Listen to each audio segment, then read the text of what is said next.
दोस्त जरा एक सीन इमेजिन कीजिए। फोन बजता है, उधर से मेरे क्लाइंट की आवाज आती है, सर वेंडर ने 50,000 रुपए की पेनल्टी दी है, बताइए इस पे जीएसटी लगेगा क्या। मैं आराम से पूछता हूँ, भाई ये पैसे जो आए हैं ना, कॉन्ट्रैक्ट के अंदर से आए या कॉन्ट्रैक्ट के बाहर।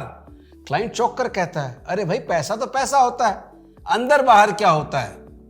दोस्त यही वो सवाल है जो पूरा देश कर रहा है, और इस कंफ्यूजन का इलाज छुपा है एक छोटे से फ्रेंच शब्द जो है डीआर एग्रीमेंट, मतलब कॉन्ट्रैक्ट के बाहर, बिना संबंध, अनरिलेटेड। सीधे साधे शब्दों में कहे तो अगर पेमेंट जो है कॉन्ट्रैक्ट के बाहर की है तो वह कंसिडरेशन नहीं है, जीएसटी नहीं है, और अगर पेमेंट कॉन्ट्रैक्ट के अंदर डिफाइन है तो वह सर्विस और जीएसटी लगेगा।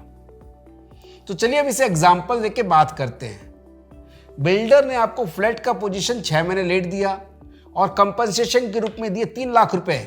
अब सोचिए, क्या आपने डिले टॉलरेट करने की कोई सर्विस ली है क्या, या दी है क्या? क्या कॉन्ट्रैक्ट में लिखा था तुम डिले करना, मैं सह लूंगा और तुम पैसे दे देना? बिल्कुल नहीं, यह प्योर लॉस रिकवरी है। यह कॉन्ट्रैक्ट के अंदर डिफाइंड बिहेवियर नहीं है, मतलब डीआर एग्रीमेंट, इसलिए नो जीएसटी। अब लेते हैं दूसरा एग्जांपल जो रोजमर्रा की जिंदगी से जुड़ा है। इलेक्ट्रीशियन 4 दिन लेट से आया, आपने उसके 300 रुपए काट लिए। क्या लेट आना कोई सर्विस है?